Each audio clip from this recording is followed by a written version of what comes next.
मैं तो बहुत खुश हूँ, जो मैंने मेहनत की थी वो मेहनत रंग लाई है। शामची आई यह फ़िल्म 70 साल पहले भी बनी थी और उस फ़िल्म को भी golden lotus and national award मिला था। इस फ़िल्म को जो नेशनल अवार्ड मिला है, उसे मैं बहुत बहुत बहुत बहुत खुश हूँ। मैं शासन को धन्यवाद देती हूँ और इस फ़िल्म के लिए जो जूरी मेंबर थे, उनको भी धन्यवाद देती हूँ।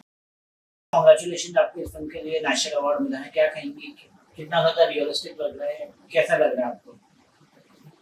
मैं तो बहुत खुश हूँ, जो मैंने मेहनत की थी वो मेहनत रंग लाई है। और शामची आई यह फ़िल्म 70 साल पहले भी बनी थी और उस फ़िल्म को भी golden lotus and national award मिला था।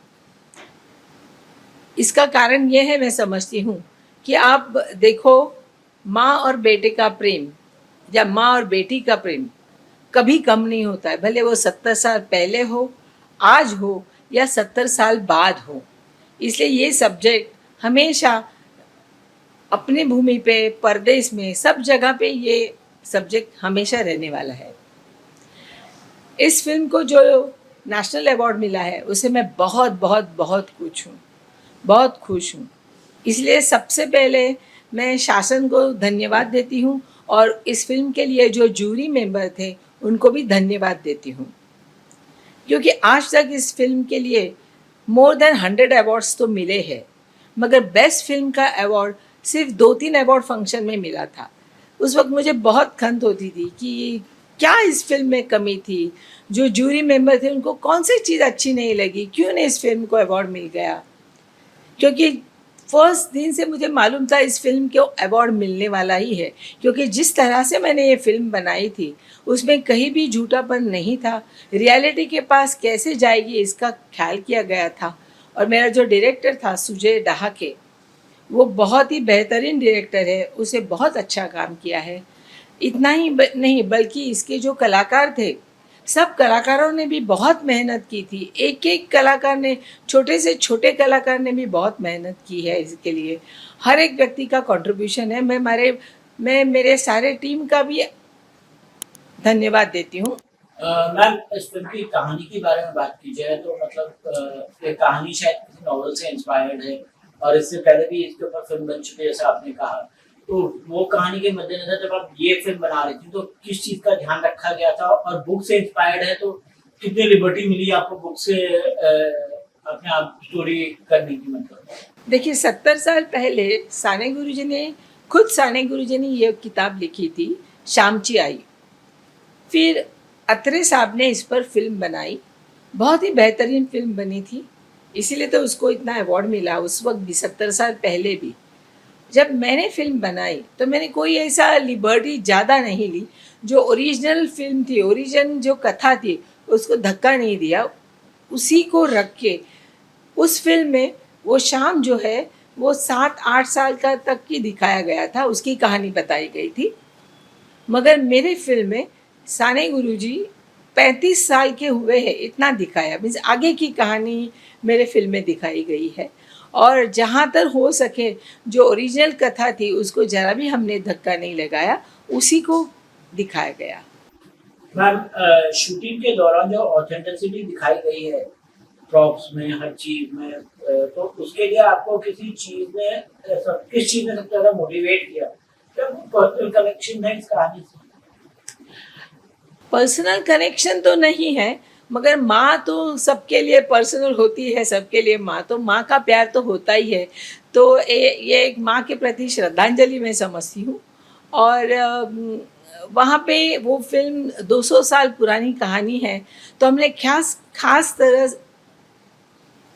खास यह ध्यान रखा कि हर चीज़ 200 साल पुरानी दिखनी चाहिए।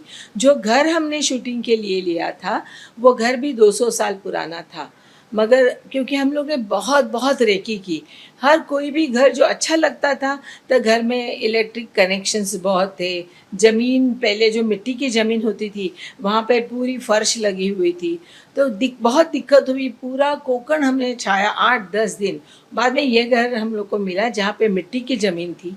इलेक्ट्रिक कनेक्शन तो थे, मगर हम लोगों ने वो टेम्पररी पूरे कनेक्शन पूरे सब निकाल दिए और फिर से लगा दिए। वो पुराने टाइप का जो माड़ी बोलते हैं उसको, तो वो उस घर में थी और घर के बाहर तुलसी वृंदावन था, तो ताकि ये उसी ज़माने की लगे। फिर कॉस्ट्यूम भी जो लिए गए थे वो भी हर आर्टिस्ट को विदाउट मेकअप रखा था।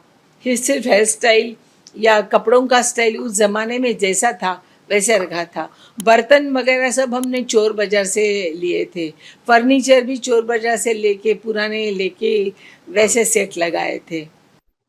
नेशनल अवार्ड मिलने का जो आपको ट्रस्ट था वो आपको कहीं ना कहीं अपने काम पर भी था, पर जब ये अवार्ड आया तो उस मोमेंट को आपने कैसे फील किया? या आपके लिए सिर्फ एक अवार्ड था या कुछ और था? देखिए, मैंने पहले ही आपको बोला कि मुझे बहुत कॉन्फिडेंस था इस वक्त कि मुझे अवार्ड मिलने वाला ही है। एक तो ये मेरी 9th फ़िल्म है, इसके पहले मैंने 8 फ़िल्में बनाई और हर वक्त सब्जेक्ट इसी प्रकार के होते थे कि जैसे लोगों को कुछ संदेश मिले, जिससे कुछ मैं लोगों को दे सकूं। तो ये इस विषय पर सिनेमा बनाते वक्त भी यही मेरे दिमाग में था कि इससे मैं कुछ कहूं। और जब इसको नेशनल अवार्ड डिक्लेयर हुआ तो मैं बहुत बहुत बहुत खुश हुई, घर के लोग भी बहुत खुश हुए कि क्योंकि बाकी सब छोटे मोटे अवार्ड फंक्शन में मेरी फिल्म को 10-10 20-20 नॉमिनेशंस आते थे, उनको सबको अवार्ड्स मिले, पर बेस्ट फिल्म का अवार्ड 2-3 जगह ही मिल गया। एक बेंगलोर इंटरनेशनल फिल्म फेस्टिवल में 10 लाख का चेक मिला और संस्कृति कला दर्पण अवार्ड में फर्स्ट बेस्ट फिल्म का अवार्ड मिला और 2-3 कोई अवार्ड फंक्शन थे वहाँ पे बेस्ट फिल्म का अवार्ड मिला। मगर जैसे कि Zee film award, Filmfare award, वो जाने माने अवार्ड होते हैं मगर वो नहीं मिले, उसका मुझे बहुत दुख हुआ। मैम, एक प्रोड्यूसर के लिए जब फिल्म बनाता है तो उसके लिए अवार्ड इम्पोर्टेंट होता है कि जनता की फीलिंग इम्पोर्टेंट है, या जनता के तरफ से जो वो रिएक्शन आता है वो इम्पोर्टेंट रहता है? सही बात पूछे तो जनता से जो रिएक्शन आता है ना वो सबसे ज़्यादा इम्पोर्टेंट है। मगर आज जनता थिएटर में जाती, आज जनता जो है वो थिएटर में जाती कहाँ है? अभी ये फिल्म लगने के बाद भी हम लोग ने खुद जाके मैंने देखा, चलो देखते हैं थिएटर में कितने लोग आए हैं। तो थिएटर में 5-10 इतने लोग ही आते हैं। थिएटर में आजकल कोई जाता ही नहीं है, सब ओटीटी पे आते हैं, महीने 2 महीने में फिल्म, तो लोग जाना पसंद नहीं करते, घर में आराम से बैठ के देखते हैं। मगर एक बात है, घर पे फिल्म देखो और थिएटर में जाके देखो, उसमें ज़मीन आसमान का फ़र्क है, क्योंकि वो तो बड़े स्क्रीन पे होती है, क्लैरिटी क्लियर रहती है। घर पे देखते हैं तो 10 बार डोरबेल बजती है, फ़ोन आते हैं, कोई गेस्ट आते हैं, लेडी होती है तो उसको खाना बना के देना पड़ता है, कुछ बीच में बहुत डिस्टर्बेंस रहता है। मगर जब हम थिएटर में फ़िल्म देखते हैं तो बिना इंटरप्शन, बिना तकलीफ़ से हम आराम से फिल्म, इसलिए जो मज़ा घर पे देखने में है उससे ज़्यादा आनंद हम थिएटर में देख के में हमें मिलता है। मगर आजकल थिएटर का रेंट भी इतना ज़्यादा हुआ है, एक पॉपकॉर्न और कोल्ड ड्रिंक भी लेने जावे तो पर हेड 500,000 रुपये खर्चा आता है, तो वो भी एक बात होती है जिसे लोग घर में देखना पसंद करते हैं। मैम, रीजनल सिनेमा की बात की जाए तो रीजनल सिनेमा में हम देखें कि कंटेंट और स्टोरी बहुत अच्छी आ रही है, बट जो प्रोडक्शन वैल्यू है जैसे बॉलीवुड की रहती है वैसे उस हिसाब से नहीं रहती, तो क्या कहेंगे इसके बारे में? देखिए, मराठी के बारे में तो मैं बोल सकती हूँ कि उसका लिटरेचर बहुत ही सुंदर है, बहुत ही नॉवेल्स इतने बढ़िया बढ़िया है। उसी तरह आई थिंक साउथ के भी होंगे, इसलिए जो रीजनल फिल्म बनती है, गुजराती हो, मराठी हो या साउथ की कोई रीजनल फिल्म बनती है, तो उसका कथानक जो रहता है वो मेन है, वो बहुत सुंदर रहता है। वेरस हिंदी में भी कुछ कथानक, कुछ मार धोड़, खून खराबा, इसके सिवा ज़्यादा कुछ बनता ही नहीं है, इसलिए सब हिंदी के हीरो और हीरोइंस मराठी फिल्म में बना रहे हैं। मैम, नेशनल अवार्ड की बात की जाए तो मतलब लोग तो कहते हैं कि मतलब और अवार्ड तो जो है पार्शियल रहते हैं, ये रहते हैं वो रहते हैं, बट कहीं ना कहीं नेशनल अवार्ड के ऊपर भी लोग उंगली उठाने लगे हैं, कह रहे हैं कि मतलब शाहरुख खान को जो अवार्ड मिला था, साउथ के एक्ट्रेस हैं, उन्होंने कहा कि शाहरुख खान को जो अवार्ड मिला था वो जो है उनको उस फिल्म के लिए नहीं मिलना चाहिए था, पर और भी जो पुरानी फिल्में थी अगर उनके लिए अवार्ड मिलता तो ज्यादा अच्छा था, तो क्या कहेंगे उसके बारे में? आपने एकदम सही बात कही, क्योंकि मैं भी बहुत अवार्ड फंक्शन में परीक्षक रह चुकी हूँ, क्योंकि इस इंडस्ट्री में अभी मैं नियरली 20 ईयर्स हूँ, तो मैं भी बहुत जगह पे परीक्षक रह चुकी हूँ। तो स्टेट लेवल या छोटे छोटे ये जो अवार्ड फंक्शंस रहते हैं, उसमें क्या होता है, हम लोग एक दूसरे को जानते हैं, मगर कोई भी डिसीजन जो है वो मेजॉरिटी से लिया जाता है, किसी एक आदमी के ओपिनियन से नहीं। ये बात हो सकती है, ये जो छोटे अवार्ड्स रहते हैं या स्टेट लेवल अवार्ड रहता है, अपने पहचान वाले का है तो उसको थोड़ा पुश करते हैं, या उसमें जो प्लस पॉइंट है उसको अधोरेखित करते हैं कि देखो ये फिल्म इसके ऊपर है, या ये बहुत बेहतरीन है, ये अच्छा है।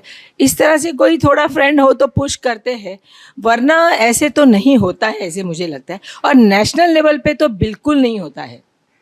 मगर शाहरुख खान की बात है तो अलग ही है, उसको किसी की पहचान नहीं चाहिए, कुछ नहीं चाहिए। आज तक उसे ये नेशनल अवार्ड मिला नहीं है, इतने सालों के बाद।